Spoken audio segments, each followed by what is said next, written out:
رسول کریم صلی الله علیه وسلم یو مبارک صحابی سیدنا حکیم ابن حزام رضی الله عنه مبارک فرمایلی دی قال سألت رسول الله صلى الله عليه وسلم فأعطاني ثم سألته فأعطاني ثم سألته فأعطاني وإذا رسول كريم صلى الله عليه وسلم تورلم د رسول کریم صلی الله علیه وسلم څخه مې یو څه مال او دولت وغوښتی رسول کریم صلی الله علیه وسلم چې کم شی زما په کار و هغه یې ما ته راکړل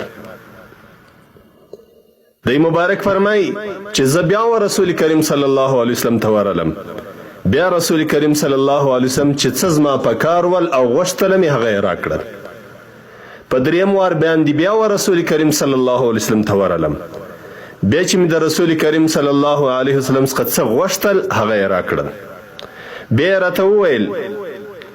در دریم وار وروسته وایي رسول کریم صلی الله علیه وسلم راته وویل یا حکیمو إن هذا المال خضر حلو فمن أخذه بسخاوة نفس بورك له فيه ومن أخذه بإشراف نفس لم يبارك له فيه إيه حکیمه دا مال دا یو زرغون او خوږ شی دی په مال کې ښایست پروت دی د مال په پیدا کېدلو باندې د انسان طبعا طبیعت خوشحالیږي ورباندې خوشحاله کیږي خو ای حکیمه که چیرې یو انسان دغه مال په سخاوت د نفس باندې پیدا کی یعنی بې له سوال کولو او بیل فقر کولو بیل دی چې د انسانانو ته تکلیف ورکړي په یو صحیح او شرعي طریقه باندې دغه مال یو انسان پیدا کړي نو الله تبارک وتعالی په دغه مال کې چې د په شرعي طریقه پیدا کړی دی په سوال او په فقر یې نه دی پیدا کړی په حرامه طریقه یې نه دی پیدا کړی الله تبارک وتعالی په دغه مال کې و دغه انسان ته برکت اچي خو ای حکیمه ومن أخذه بإشراف نفس کچری انسان دغه مال په سوال باندې پیدا کی په فقر باندې پیدا کی په غشتنه باندې پیدا کی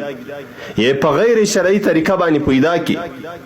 نو الله تبارک وتعالی په دغه مال کې په دغه دولت کې و دغه انسان ته برکت نه اچي رسول کریم صلی الله علیه وسلم یو ډیر عجیب مثال وایي وكان كالذي يأكل ولا يشبع حکیم هغه مال چې هغه پر سمه طریقه نه پیدا سوی انسان ګټلی نه وي په سوال او په فقر یې پیدا کړی وي یا په غیر شرعي طریقه باندې پیدا کړی وي دغه مال د انسان دپاره داسې مثال لري لکه یو انسان چې خوراک کوي او نه مړیږي د حدیث شریف د دغو تورو په شرحه کې محدثین دوه قوله لیکي یو قول دا دی چې مطلق مال پیدا کول کې چې څوره انسان مال پیدا کوي دغه انسان به په دغه مال په پیدا کېدلو باندې په جمع کولو باندې په ډیرولو باندې به انسان نشي موړ لکه زموږ په زمانه کې موږ داسې انسانان لیدلی دي چې عربونه روپۍ لري په عربو کربو جایدادونه او مالونه دی لري خو لیکن هم بیا دی در هغه انسان ډیر ستړي دي چې هغه د ماښام ډوډۍ نه لري یا د یوې میاشتې خرڅ نه لري یا خپل کور نه لري در هغه انسان دغه د عربو والا د کربو والا ډیر ستړي دي او په ډیرو مشکلاتو اخته دي نو د الله رسول صلی الله علیه وسلم رښتیا ویلي دي د الله د رسول صلی الله علیه وسلم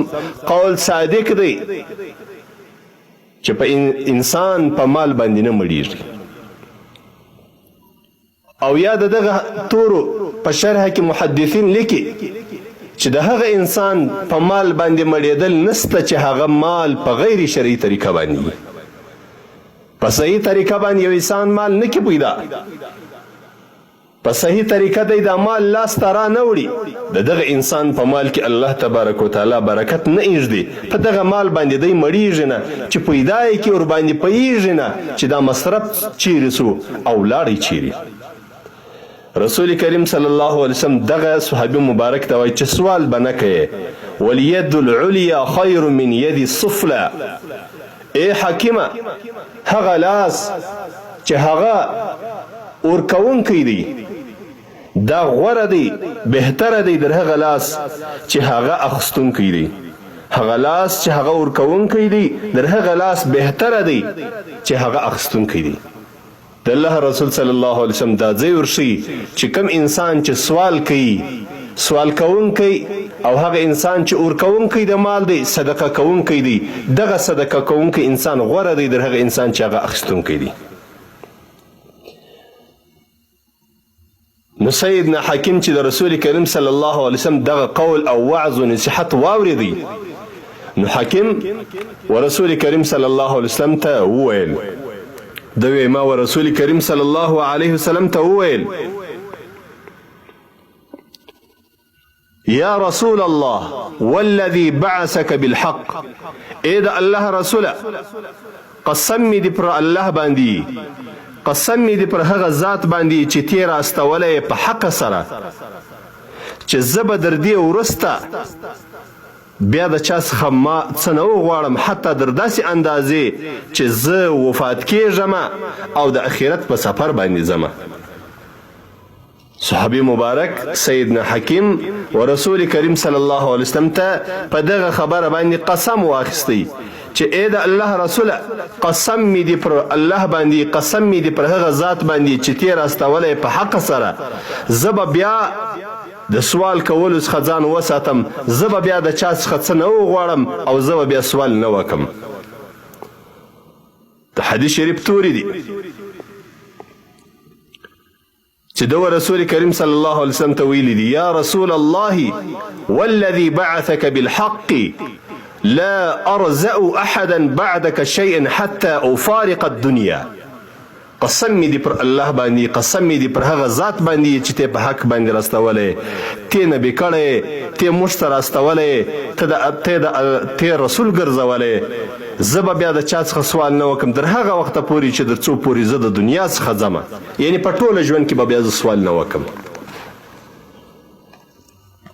حکیم چې کله دا خبره ورسول کریم صلی الله علیه وسلم ته وکړله در دغه وعظ ورسته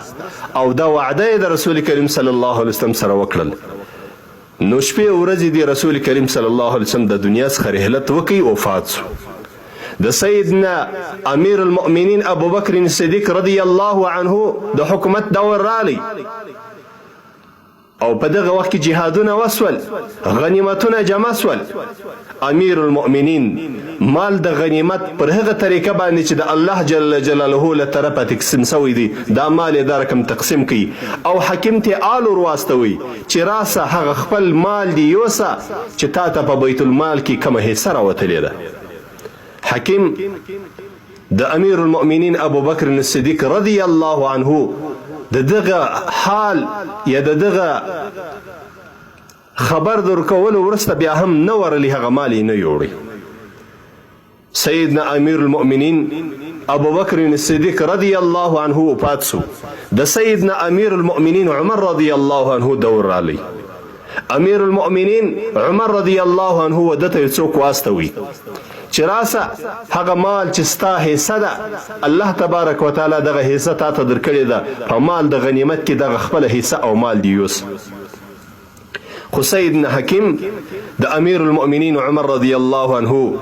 د امر ورسته هم نسو حاضر نو امیر المؤمنین عمر رضی الله عنه په دې وبیریدي چې داسې نه چې حاکم د محشر په ورځ باندې د الله په حضور کې پر ما باندې عارضه وکړي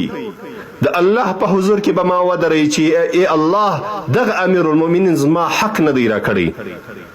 نو امیر المؤمنین د ځان د پاره شهیدان جوړ کړل خلک یې راوغوښتل او حاضر یې کړل ورته ویل یا معشر المسلمین أشهدكم على حكيم أني أعرض عليه حقه الذي قسمه الله له في هذه الفيء فيأبى أن يأخذه إيه معشري دا مسلمانانو اے د مسلمانانو لشکره تاسې زه پر دې باندې شهیدان ګرځوم پر حکیم ابن حزام باندې زه تاسې شهیدان ګرځوم چې زه دته خپل حق ورکم او دی یې نه وړي او دی انکار ځینې کوي امیر المؤمنین عازم دیانت او بزرګي الله تبارک وتعالى په دې کې ایښې وه او د دغه خوف او بیرې په خاطر باندې چې د سینا چې د محشر په ورځ باندې الله په حضور کې د حشر پر میدان باندې حکیم پر تا باندې عریضه وکړي چې زما مال ماته نه دی وصول سوی نو شهیدان یې ودرول. خو سیدنا حکیم د رسول کریم صلی الله علیه وسلم هغه خبره په ذهن کې ده چې د چا څخه به څه نه غواړي او هغه لاس چې هغه لوړی وي در هغه لاس ښه دی چې هغه لاندې وي ورکوونکی ښه دی در اخیستونکی. نو سیدنا حکیم هیڅ کله د نبی علیه الصلاة والسلام د وفات وروسته حتی چې دی وفات کېدی در هغه وخته یې د چا څخه شی نه واخیستی. په حدیث شریف کې راځي فلم يرضى حكيم أحد من الناس بعد النبي صلى الله عليه وسلم حتى توفي. در څو پورې چې دی وفات کېدی د چا څخه شی نه واخیستی. دا غیرت، دا ننګ، دا شجاعت په صحابه کرامو کې وو. دا د الله د رسول په قول باندې عمل په صحابه کرامو کې وو چې د رسول کریم صلی الله علیه وسلم کومه خبره به واوریدل هغه به بیا په دا زړه او دماغ کې ونیوله در مرګ به په خبره باندې عمل کوي. نو سوال کول دا لوی جرم دی. یو انسان چې سوال کوي پر خلکو باندې ګرځي، له خلکو څخه مالونه غواړي، د خلکو پر دروازو باندې ګرځي، دا لوی جرم دی. کې هر څوک کوي، کې ملا کوي، کې طالب کوي، کې فقیر کوي، کې فقیر کوي، که هر څوک دا سوال کوي، سوال کول دا د الله د رسول ناخوش عمل دی. الله جل جلاله دې موږ ځینې وساتي. د حدیث شریف روایت بخاري او مسلم دواړو کړی دی.